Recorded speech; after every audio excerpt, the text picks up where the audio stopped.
back to another video, and in today's video we have our Wrestle Dream 2025 predictions.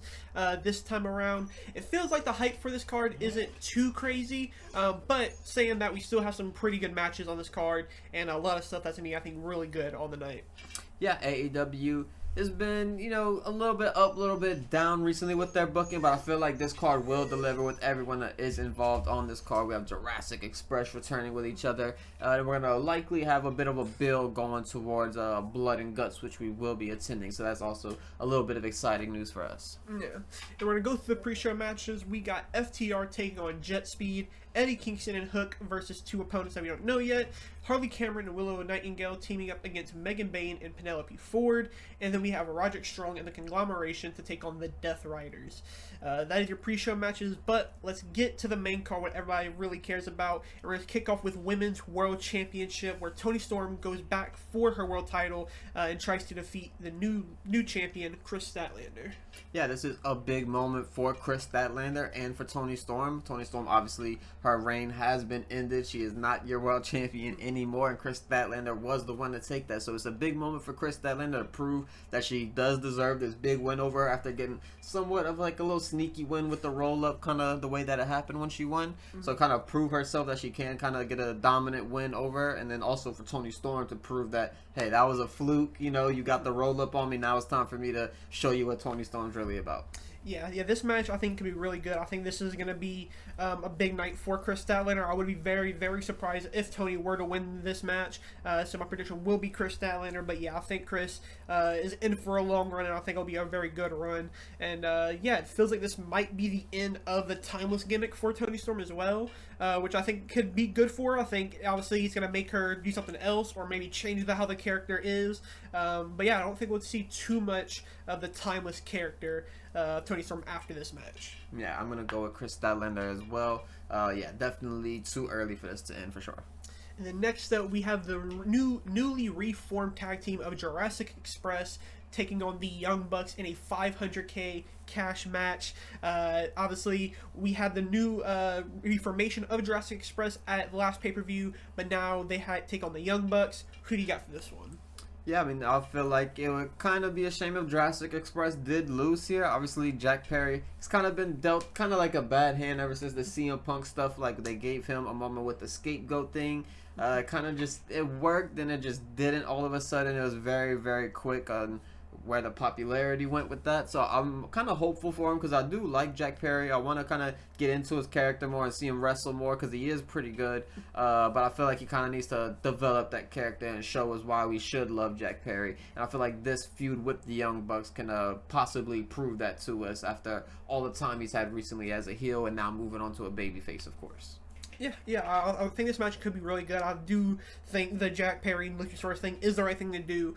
Get some more momentum behind Jack Perry. I like that he is Jack Perry and not Jungle Boy. He's staying with, who he actually is, but reforming with a teammate who he had success with. I kind of like that. And I think the Young Bucks is a great first opponent to come back where they're not going to have a bad match. So, going into them will be pretty easy for them to have a good match. But yeah, this I think will be pretty solid, and I will go with Jurassic Express to retain.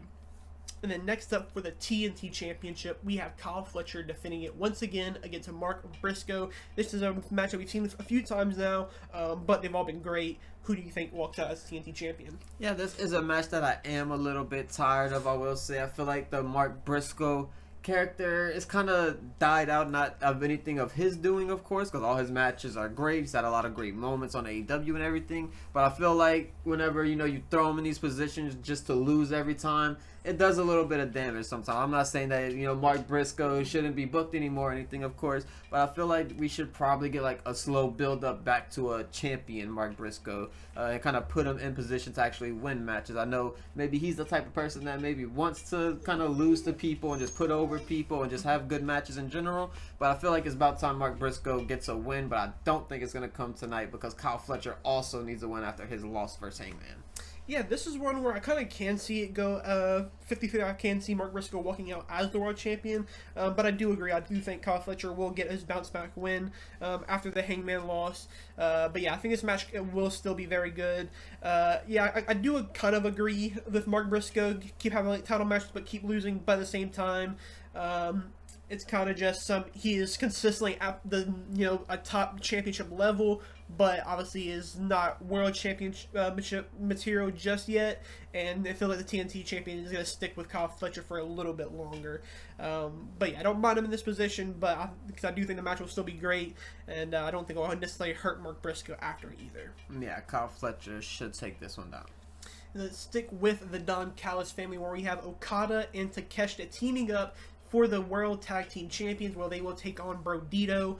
Who do you think walks out as the Tag Team Champions? So we've been getting teasers for it forever. I've been asking for the babyface Takeshita run to happen, and I'm just really hoping that we get it here. I don't think Brodito will lose to these two. I don't think it really makes sense for these two to be Tag Team Champions. Not that, they can't beat Brodito because it's fucking Takeshita and Okada. They're two of the best. But of course, it just kind of feels a little weird. They've been doing a little split stuff between them. Is Takeshita really with them? There's kind of like some questions there. And then obviously Brodito, that is super over. You don't necessarily want to see them lose. And it's kind of a weird one here. I don't really know how to think about this. I think the match will deliver, of course, because these four are amazing. But I'm just really hoping that the Takeshita turn happens here. That's what I'm hoping for. But I think ultimately Brodito will win. Yeah, I do agree. I do think Brodito will get the win, probably due to some type of interaction between Okada and Takeshita, whether that is Okada turning his back on Takeshita and kind of kicking him out of Don Callis' family, or Takeshita doing it on his own self and then leaving Don Callis' family afterwards. But yeah, I think this, like you said, this match will still deliver. It's, four phenomenal talents in it from AEW, so I think it will be a great match. But yeah, I hope they do some type of big moment or turn after the match, because this card, they have a lot of big matches, but it feels like we're missing something, and usually when that happens, it feels like some type of big return, surprise is going to take place to kind of counteract not having some marquee match. But yeah, I feel like this match still will be one of the better matches on the night. Yeah, definitely. And then next up in singles action, we have Jamie Hayter taking on Thekla. No title, just a straight up one-on-one women's match. Who do you think walks out with the win? Yeah, this is obviously a big grudge match on Thekla's debut. She came in and took out Jamie Hayter as part of, I believe she got injured for a little bit, so that was part of her write-off. And now, she's coming back and she's finally getting her hands on Thekla here at the PLE, or the pay-per-view. But Thekla, I don't know who to really go for this one, because Jamie Hayter is one of those people who we know she could get this win and just move on to the world title picture that easily, or she could lose and you could throw Thekla into that world title picture, because she has a lot of momentum right now. A lot of people are really loving her work. I really haven't had that match to really stick to with Thekla yet, but I feel like this match with Jamie Hayter could definitely be one of them, where it's like a banger that gets everyone behind her. Yeah, I definitely think this could be one of the first big matches from Thekla.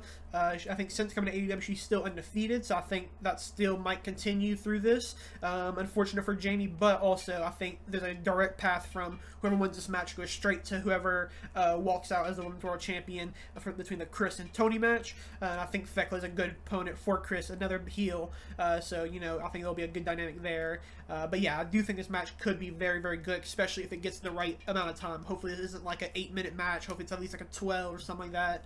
But yeah, I think this could be a very fun one. Yeah, I'm going to go for Thekla on this one. And then next up in trios action, Tornado trios action, we have the Hurt Syndicate going up against the Demand once again. They had their match last time, but we're going to do it again. Who do you have for this one? Yeah, I do believe that the Demand did pin the Hurt Syndicate and give them that first loss on Dynamite this past week. So, that's like a thing that's came out recently, of course.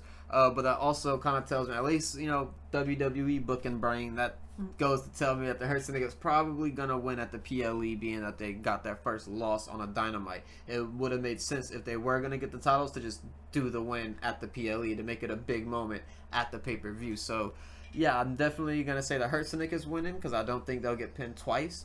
But, I guess we'll see. But I'm going to go with Hurt Syndicate. Yeah, this is another match for me similar to the match we just talked about, the Jamie and Thekla match. I feel like this has some type of title implications for the winner, and that is either Bobby or Ricochet. I think whoever wins that could go against a Hangman at the next show, because we are kind of lacking that big heel role, and I feel like both men are capable of filling that role. Or Bobby just, being, how he is, and just being, tweener, where he's kind of a babyface at times, but also heel. But yeah, I think that will kind of have some type of implication. I hope so, because both men are deserving deserving of opportunity at least. But on the night, I also will go with the Hurt Syndicate. I think they also lost at the last show as well, so them getting their win back, I feel like it'll be nice here. And like I said, even though the man is kind of new, might need the win for some people. No. And then next up, let's go to the big one, and that is the I Quit match between Darby Allin and Jon Moxley. Now, this one is a really hard one because how do you get either men to say the words I quit? I guess we'll try to find out, but who do you think will utter those words? Yeah, this is going to be a very easy one for me to pick, and I am going to go with Darby Allin here. I feel like they kind of messed up the return of Darby Allin. He never really got a big moment since he returned. He kind of just came back, and, he just been back like he never left, sort of. And maybe that's a good thing. Maybe that's a bad thing. I'm on the side of, it would have been great if he had this big kind of rollout for him and he had things lined up for him. Obviously, I guess he kind of did with this Moxley thing, but it's just very unexciting when we just had, 8 months of Jon Moxley with the world title, and then he loses it to Hangman.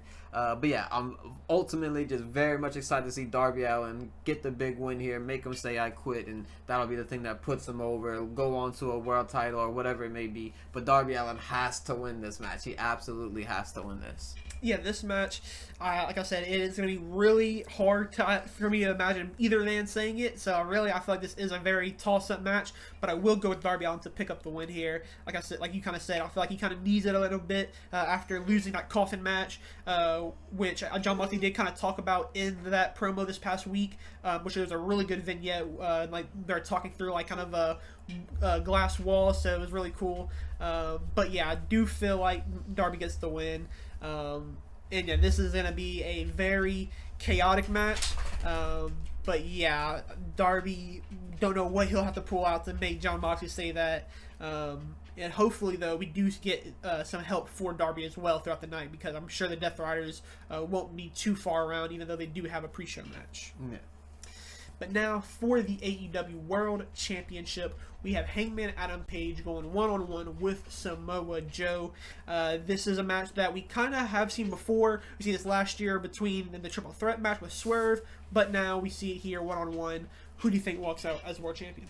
Yeah, I think pretty much there's just kind of in my brain no shot Samoa Joe's going to win, unfortunately. I think in the one case where maybe he does get a win would be a heel turn where he just brings back his old self and he just starts choking him out while the rest behind. He just does something of that sort, and I don't necessarily think that we're going to be getting that he is still your trios champion. So yeah, it doesn't really make sense for him to win, in my opinion. I don't really like this match in general, but I do think that it will deliver and it will be a solid match.